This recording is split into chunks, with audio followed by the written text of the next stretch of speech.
Uy, ikaw na po, may gabi dia. Musta, dugay-dugay na maganda, wala nagka-chika-chika rin, no? Nada ko yung mga bagong chika yun, especially sa mga Mariog, mga Marites din na nga gusto nga makarelate sa gugma-gugma. Agay, para ni sa inyo ha, guys. Lang, taas-taas ra bagid ha. Kuha siya guys, kanang South Korean K-dramas.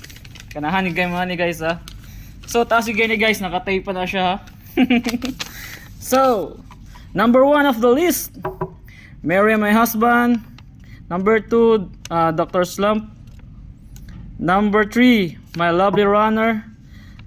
Number 4, A Typical Family. Number 5, Queen of Tears. Number 6, Twinkle Watermelon. Number 7, Family by Choice. Number 8, Extracurricular. Extracurricular. Basta mo na siya. And number 9, True Beauty. Number 10, Brave Citizen. Number 11, A Love So Beautiful. Number 12, 2521. Number 13, Dove. Number 14, Season of Blossom. Number 15, Moving School 2021. Number 16, Revenge of Others.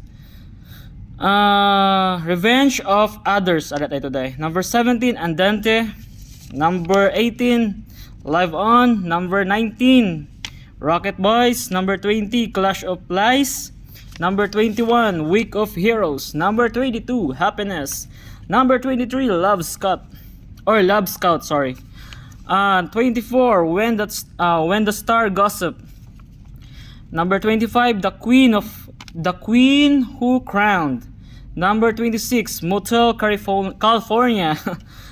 Number 27, Study Group. Number 28, Scandal of Xinhua. Kuan siya? Shun Chua. H-A-W. Scandal of Shun Chua. H-A-W. Number 29, Newtopia. Number 30, Friendly Revival. Number 31, The Witch. Number 32, Witch ba kato bang mulupad ba nga nay taas kayo nga kuan kanang ilahang si tao kana basta witch. Mangkukulam sana sa Tagalog dayon. Number 33, When Life Gives You a Tangerine. Number 34, The Art of Negotiation. Number 35, The Heifer Knife. Number 36, Karma. So guys, mo ni siya kataas guys. Nani siya kataas ang South Korean drama nga title nga akong ihatag ninyo. Unta inyo ning makita, especially itong mga ganahan jud kayo sa mga K-dramas. South Korean ni siya guys ha. So, dili man gid tas klaro nga chismoso no, pero nangutana lang mo jud tas tong classmate og kanang say mga nindot nga kuan karon say mga nindot nga mga K-dramas wala man jud ko gadahom nga inani kadaghan yang gihatag sa kuha. So, thank you classmate. Ay, classmate na ako nasa college dahil no. Pero dili lang siya ipaingon niyang pangalan kay syempre privado. Ana private lang daw siguro. Private lang ana siya. So, more to guys. Thank you og maayong gabi. Have a good day to everyone. Bye-bye.